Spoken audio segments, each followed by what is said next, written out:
Yeah. I did a movie, You Got Nothing. It was all mob stuff. That was just short films that paid.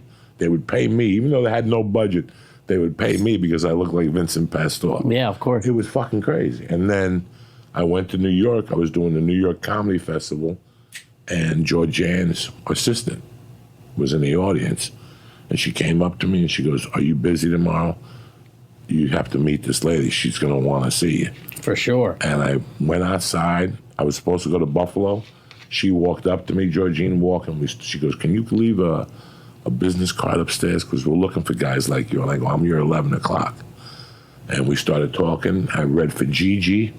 I read for Sharippa's part. I read for the cop who's opening up a pizza place now. The federal cop that used to... Oh. Him, I just bumped into him. He's opening up a pizza place. Out here? In Brooklyn. Oh, wow, He's going back to Brooklyn. I read for that role. And David Chase's note was, "Keep sending me everything that you do." So then when Puss got killed off The Sopranos, he was going to do a show called The Mezzos about two gay mobsters.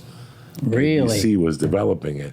ABC got cold feet and got rid of the project. They resold it to Fox. I did the short film, and then I sent that to Georgie, and then she called me in for Puss's brother, who was supposed to have 4 episodes. Right.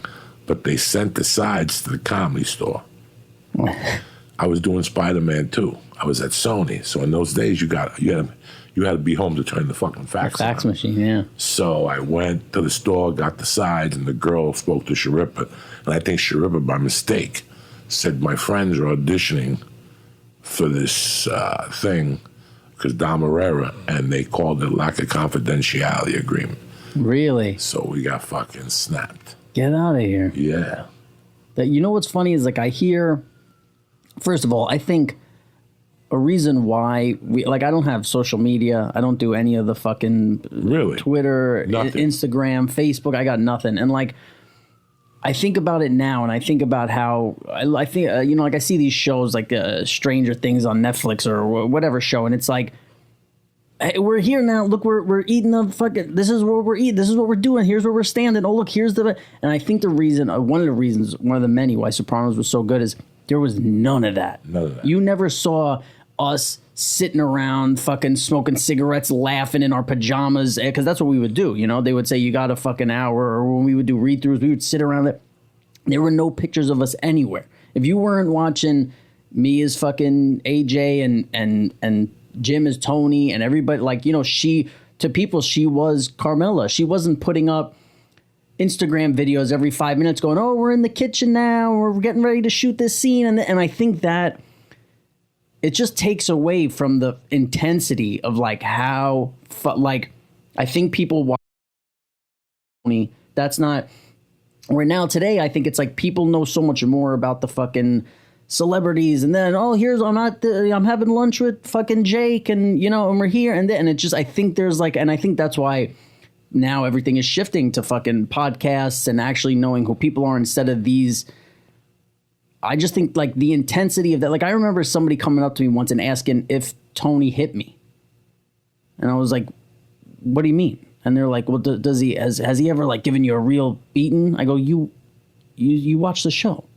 Whatever he doesn't hit me when the cameras aren't on. Like, what are you talking about?" And they just like, they couldn't even understand what I was trying to say. Like, they were just so fucking caught up in like, they saw me in the street and they wanted to know if Tony like beat me. And I was like, it's whatever you see. Like, I don't even know how to answer this guy asking me this question. You know what I mean? Where now it's like, they would see us fucking on Instagram every day, you know, hugging each other and laughing and this, and they would never ask that question because they would know, you know, they would be like, "Oh yeah, I saw you and Tony went to go get fucking, you know, chicken fingers the other day," and they would never ask something like that. Now, were you going to school when you shot the pilot? I mean, you were going to grammar school, obviously. Yeah, so I went to school up until about maybe 1 or 2 seasons in, and then I was working so much that I would show up to school and I wouldn't know what the fuck they were talking about. So then I just kind of stopped going, and I leaned more towards the fucking kids who were in the park drinking and smoking and that kind of thing. And then I ended up stopped going to school, and HBO got me a homeschool tutor for me to finish out and get a high school diploma. So I was just every day I would go to school. What I started doing was let's say I'd work Monday, Tuesday, Wednesday, have off. I would sleep until 11, and I'd go to school. Lunch would be at like 11:30. I'd go wait outside of my school for everybody to come out for lunch, and then I would try and convince people to stay out and not go back in and hang with me and go to the park and fucking drink a 40 or smoke or do whatever. And then sometimes I would end up like having a few beers at lunch and be like, hey, I'll fucking go back. I'll go back in. Yeah, let's go say hi to Mr. fucking whatever. And it was just, a lot of the times I shouldn't have. I probably should have been walking back in there. But yeah, that was probably. I probably gave up on school around like 14. I would say. Yeah, and then no high school would really accept me because my days absent was so high. I had like my days absent was higher than my average in school. So my average was like a 56 and my days absent was like 58 or some shit like that. I forget the numbers, but so all these schools would just see that and be like, no. And then I remember some amazing fucking school called me. I forget if it was like Baruch or like one of these schools, and they go, listen, it was the head of the school. The woman calls my cell phone. And she goes, or she called my home phone, I guess, because I was young. So she calls my home phone and she goes, I want to ask you, I'll accept you into this school if you promise me when you're not working, you'll give it your all and you'll be the best student you could be in this school. And so you don't have to go to fucking MLK or whatever school in New York that you're going to have to go to. I'll let you in this school, but you have to promise me. I go, I can't do that. Because I was like, I'll be lying if I tell you that that's what I'm going to do. I go, I know where I'm at right now. I'm not going to all of a sudden fucking flip a switch and be. And she was like, well, thank you for being honest with me. And then I went to like a pretty shitty school, and that was probably 9th grade, and I just never really showed up. I showed up every now and then to. I don't even know why, honestly. There were just some days where I'd probably wake up and be like, I feel like going to see everybody and fucking hanging out there. But I never even I don't even remember getting fucking grades or them to, it was like I wasn't there, And it was like, there were a few people in the school who were cool and kind of understood, because Sopranos was fucking huge at that time, So they kind of understood. And I just, after, I would say, I never stepped foot back in school after probably the age of 15. That's like season 3, ish, like around there. And then they got me a tutor.